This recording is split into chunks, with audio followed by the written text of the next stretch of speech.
Hello everyone. बेटा, पिछले video में आपने जो फाइनेंशियल स्टेटमेंट्स है उनके बारे में जाना और बेसिकली आपने रिसीट्स एंड पेमेंट्स अकाउंट के बारे में जाना कि एक्चुअल में रिसीट्स एंड पेमेंट्स अकाउंट किस तरह से बनता है और क्या उसका पर्पज़ होता है। तो आज हम पढ़ने जा रहे हैं सेकंड जो फाइनेंशियल स्टेटमेंट है, income and expenditure account. NPO में जो सेकंड फाइनेंशियल स्टेटमेंट बनाई जाती है वो होता है इनकम और एक्सपेंडिचर अकाउंट। बेसिकली इनकम और एक्सपेंडिचर अकाउंट क्या होता है कि जैसा profit earning organisation profit and loss account बनाते हैं उसी तरीके से एनपीओ इनकम और एक्सपेंडिचर अकाउंट बनाते हैं। दोनों का नेचर सेम है। ये नॉमिनल नेचर का है, ठीक है ना, यानी कि नॉमिनल अकाउंट के अंडर आएगा। Debit all the expenses and losses, credit all the incomes and gains. Profit and loss account में नेट प्रॉफिट और नेट लॉस निकल के आता है, लेकिन यहाँ पर क्या निकल के आएगा, या तो सरप्लस या डेफिसिट। अगर आपकी इनकम एक्सपेंडिचर से ज़्यादा होती है तो सरप्लस। सरप्लस का मतलब अधिक।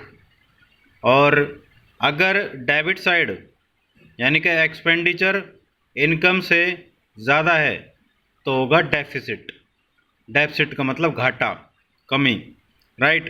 तो इस तरह से ये इनकम और एक्सपेंडिचर दो ही रिजल्ट शो कर सकता है, या तो सरप्लस होगा या डेफिसिट।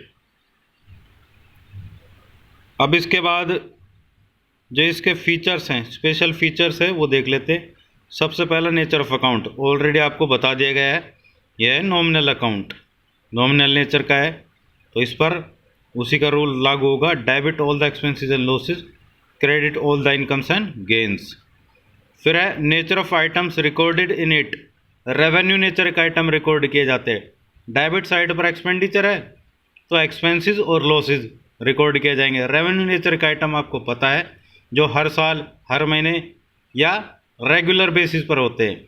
कैपिटल नेचर के आइटम वो होते हैं जो हर साल, हर महीने नहीं होते, यानी कि रेगुलर बेसिस पर नहीं होते।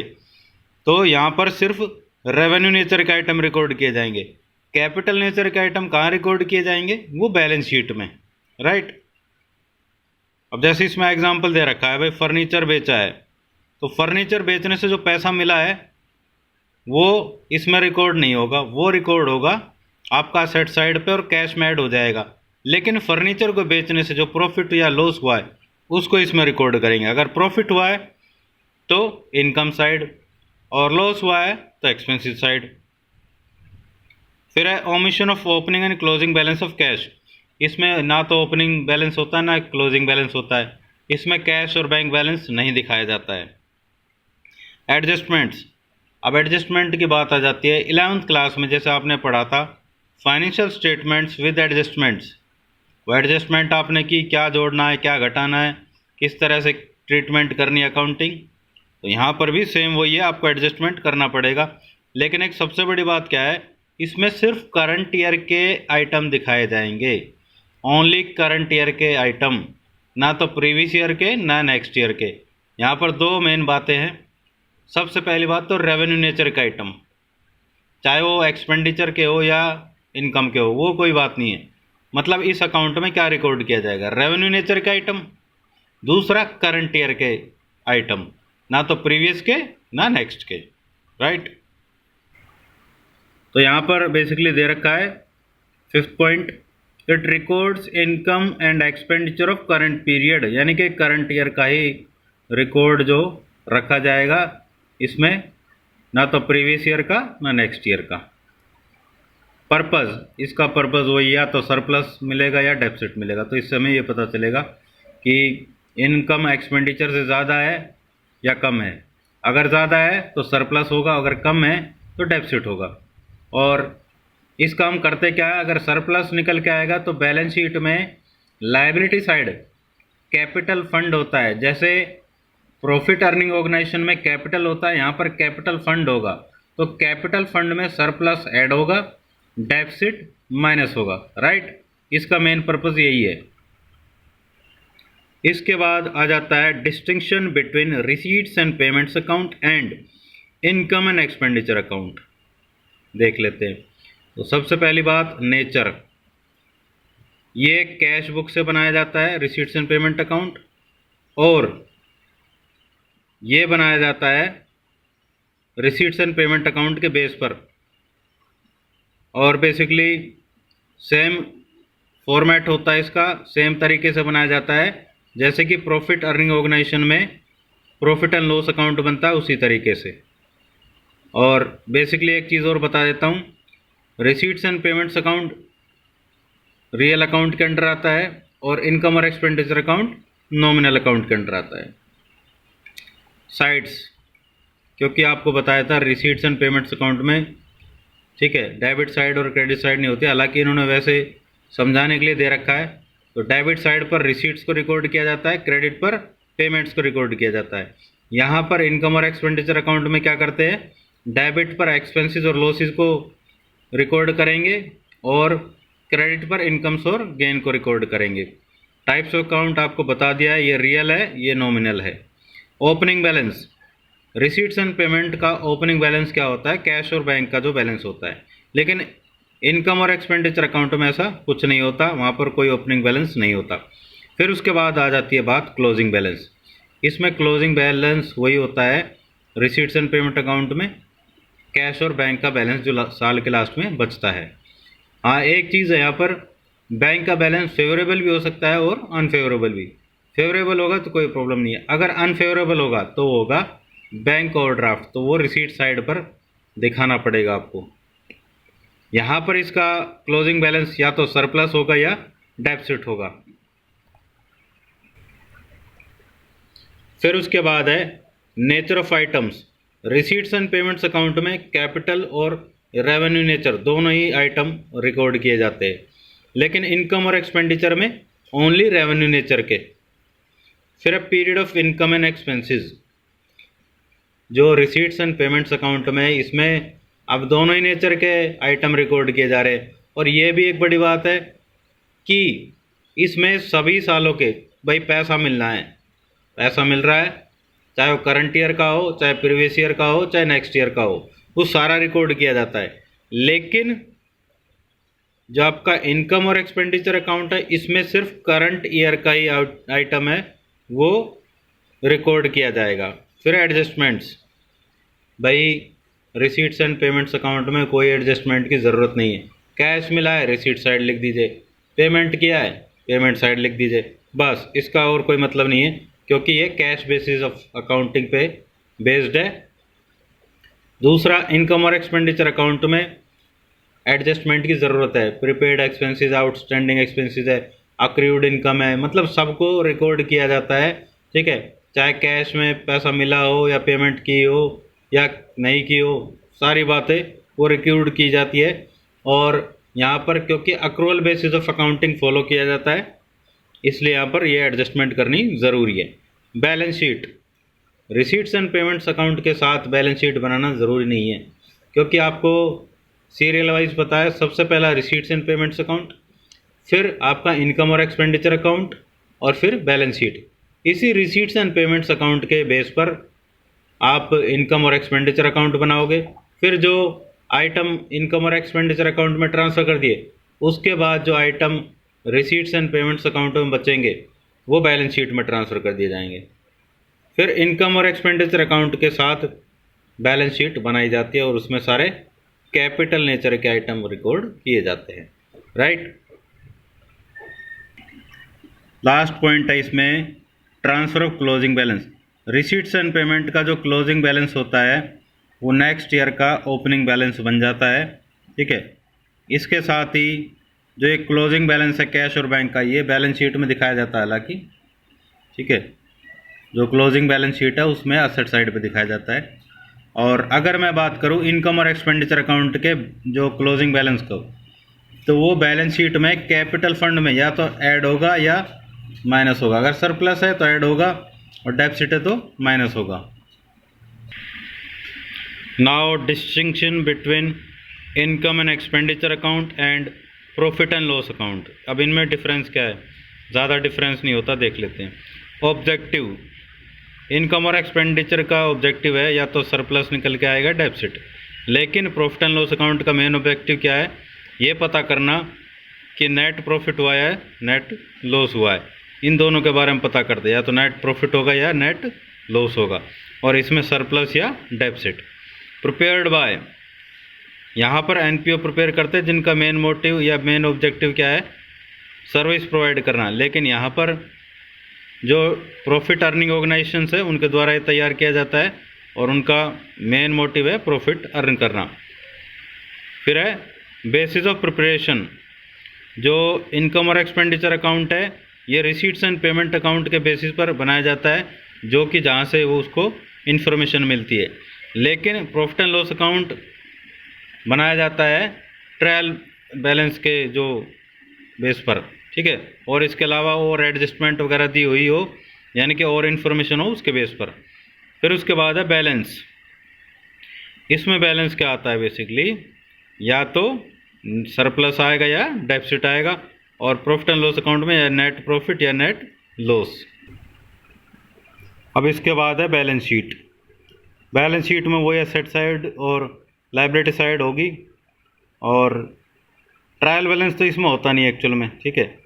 तो आपको मेन चीज़ें क्या ध्यान देनी है, वो ध्यान देने वाली बात है। पहले एसेट साइड की अगर मैं बात करूं तो शुरुआत में जो प्रीवियस ईयर की बैलेंस शीट दी होगी, जिसको आप ओपनिंग बैलेंस शीट भी बोलते हो, तो उसमें आप अपने फिक्स्ड एसेट्स का अमाउंट देखोगे। फिर उसके बाद एडजस्टमेंट करनी पड़ेगी, एसेट्स खरीदा है, बेचा है या डेप्रिसिएशन लगाया है, जो भी है।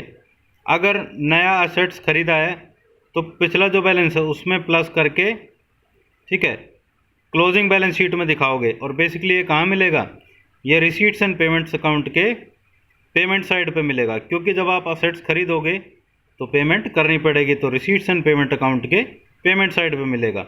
अगर असेट्स बेच रहे हो तो रिसीट्स एंड पेमेंट अकाउंट के डेबिट साइड पे मिलेगा, और इसका अमाउंट आप प्रीवियस जो बैलेंस था उसमें से घटाकर फिर आप दिखाओगे क्लोजिंग बैलेंस शीट में। फिर इसके बाद अगर कोई डेप्रिसिएशन लगता है, तो जैसे कि आप पहले डेप्रिसिएशन घटाते आए हो तो घटा कर दिखाना है, उसमें कोई दिक्कत ही नहीं है। फिर इसके बाद प्रीपेड एक्सपेंसेस है, अक्रूड इनकम्स है, इन्वेस्टमेंट है, जो भी है वो सारे एसेट साइड दिखाए जाते हैं।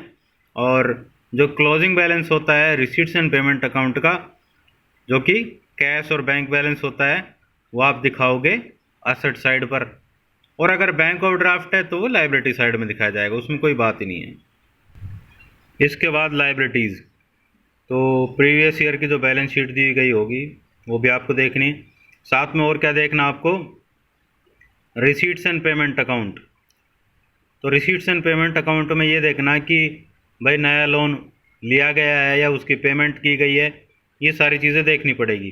तो प्रीवियस बैलेंस शीट से, यानी कि ओपनिंग बैलेंस शीट से ये आपको देखना पड़ेगा कि पहले कितना लोन लिया हुआ था, क्या और लोन भी लिया हुआ है। अगर और लोन लिया है तो उस लोन के अमाउंट में और प्लस कर देंगे, और अगर आपने पेमेंट की है तो वो घटा देंगे। तो ये आपको पता कहाँ से चलेगा, बेसिकली आपको पता चलेगा रिसीट्स एंड पेमेंट्स अकाउंट से। अगर आपने लोन लिया है तो रिसीट्स एंड पेमेंट अकाउंट के दिखाया जाएगा रिसीट साइड पर, ठीक है, तो उससे आपको पता चल जाएगा। तो इससे आपका क्या है, लायबिलिटीज़ बढ़ेंगी, तो आप क्या करोगे, लायबिलिटी साइड लोन के अमाउंट में इसको दिखाओगे। और अगर मान लो पेमेंट करते हो, लोन की पेमेंट करते हो, तो वो पेमेंट साइड दिखाया जाएगा और उसको आप लोन के अमाउंट से घटा के दिखाएंगे। अब कई बार स्पेशल रिसीट आती है। स्पेशल रिसीट का मतलब होता है एक पर्टिकुलर पर्पज़ के लिए, जैसे डोनेशन फॉर बिल्डिंग है, यानी कि बिल्डिंग बनाने के लिए डोनेशन, इस पैसे का इस्तेमाल बिल्डिंग बनाने के लिए किया जाएगा, तो ये कैपिटल नेचर के आइटम है, तो ये लायबिलिटी साइड दिखाए जाएंगे और ये स्पेशल दिखाए जाएंगे अलग से। और अलग अलग फंड बनाए जाते हैं अलग अलग चीज़ों के, तो उनसे मिलने वाले जो एक्सपेंसेस हैं, यानी कि उनके होने वाले जो एक्सपेंसेस है वो उसी में से घटाए जाएंगे। अब मान लो जैसे आपने प्राइज़ फंड बनाया हुआ है, अब किसी को प्राइज़ दे रहे हो तो वो इस फंड में से ही घटाया जाएगा। अब ये टूर्नामेंट या स्पोर्ट्स फंड है, अगर आप कोई टूर्नामेंट करवाते हो उसका जो भी खर्चा होगा वो इसमें से घटाया जाएगा। तो ये सारे क्या है, ये स्पेशल फंड है, और इनसे मिलने वाला जो स्पेशल रिसीट है इसको आप क्या दिखाते हो, लायबिलिटी साइड पर। ये कैपिटल नेचर के आइटम होते हैं। आउटस्टैंडिंग एक्सपेंसेस है, income received in advance for the next year, ये लाइबिलिटी साइड दिखाया जाता है। वही सारे आइटम है, ज़्यादा कोई डिफरेंस नहीं है।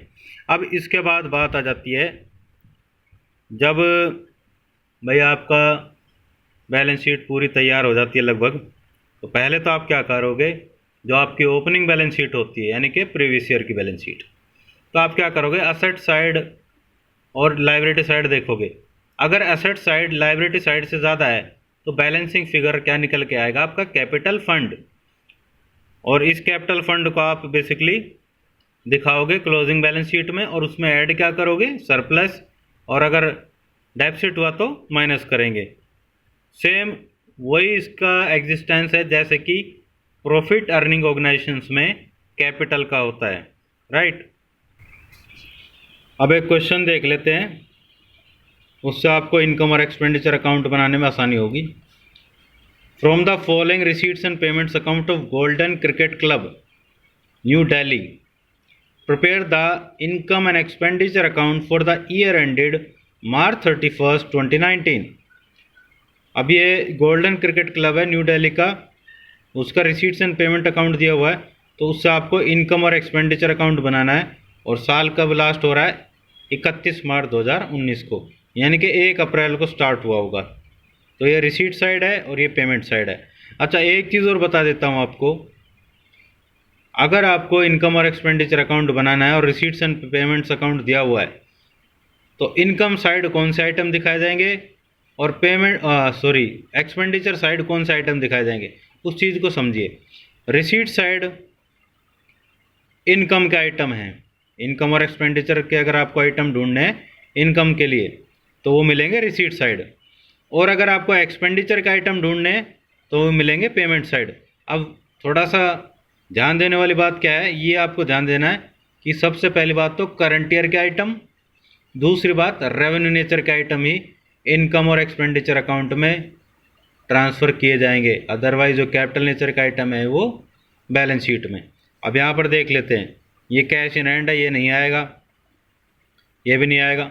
सब्सक्रिप्शन ये मेन सोर्स ऑफ इनकम होता है। अब साल हमारा 2018 से 19 है, तो ये 2,25,000 दिखाया जाएगा, ना तो ये 30,000 दिखाया जाएगा, ना ये 10,000, ठीक है, क्योंकि रिसीट्स एंड पेमेंट अकाउंट में तो रेवेन्यू नेचर और कैपिटल नेचर दोनों आइटम दिखाए जाते हैं, लेकिन हम बनाने जा रहे हैं इनकम और एक्सपेंडिचर अकाउंट, उसमें सिर्फ करंट ईयर का आइटम, दूसरा रेवेन्यू नेचर का आइटम। तो ये रेवेन्यू नेचर का आइटम होता है सब्सक्रिप्शन, चंदा, ये रेगुलर बेस पर मिलता रहता है, 2,25,000 इनकम साइड दिखाया जाएगा। डोनेशन फॉर बिल्डिंग ये स्पेशल है, नहीं ये नहीं दिखाया जाएगा, ये बैलेंस शीट में जाएगा। एंट्रेंस फीस ये हर साल मिलती रहती है, तो ये इनकम है तो income side. Life membership fees ये भी नहीं दिखाया जाएगा, ये कैपिटल नेचर का आइटम है। इंटरेस्ट आ रहा है, रेगुलर आता रहता है, 18,000 इनकम साइड। लोकर्स रेंट है, ये रेगुलर बेसिस पे मिलता है, 42,000, तो ये भी इनकम साइड। इसके बाद पेमेंट साइड देख लेते हैं। प्रिंटिंग एंड स्टेशनरी, भाई जिसने 11th क्लास में प्रॉफिट एंड लॉस अकाउंट ढंग से पढ़ा है, बहुत सारे आइटम्स आपको ईजिली समझ में आ जाएंगे। प्रिंटिंग एंड स्टेशनरी एक्सपेंडिचर का आइटम है, ये लिया जाएगा। लाइटिंग है, ये लिया जाएगा। रेट्स एंड टैक्सेस ये भी लिया जाएगा। टेलीफोन चार्जेस ये भी लिया जाएगा। पोस्टेज एंड कुरियर ये भी लिया जाएगा। वेजेस एंड सैलरीज ये भी लिया जाएगा। इंश्योरेंस प्रीमियम ये भी लिया जाएगा। अब है परचेज ऑफ फर्नीचर, ये नहीं लिया जाएगा क्योंकि ये है कैपिटल नेचर का आइटम, बाकी इनमें से कोई लिया ही नहीं जाएगा, राइट।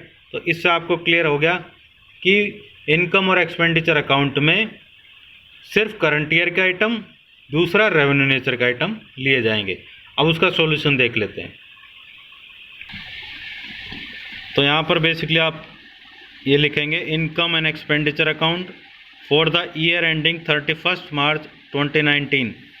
ये एक्सपेंडिचर साइड है, राइट। डेबिट साइड पे लिखेंगे एक्सपेंडिचर के जितने भी आइटम हैं, मैंने आपको बता दिया कौन सा कैपिटल नेचर का आइटम था और कौन सा रेवेन्यू नेचर का, तो रेवेन्यू नेचर का आइटम हमने लिख दिए। फिर इधर इसी तरह से ये देखो करंट ईयर का ही लिया है, ना तो प्रीवियस ईयर का ना नेक्स्ट ईयर का। एंट्रेंस फीस, इंटरेस्ट, लोकर्स रेंट ये टोटल किया तो आपका निकल के आया इधर 3,08,000 और इधर 1,18,000 कम आया, यानी कि आपकी इनकम साइड ज़्यादा है एक्सपेंडिचर साइड से, तो वो निकल के आएगा surplus, excess of income over expenditure 1,18,400। इसको आप क्या करेंगे, आगे जब बैलेंस शीट बनाओगे इसके बाद, तो कैपिटल फंड में इसको ऐड कर दिया जाएगा।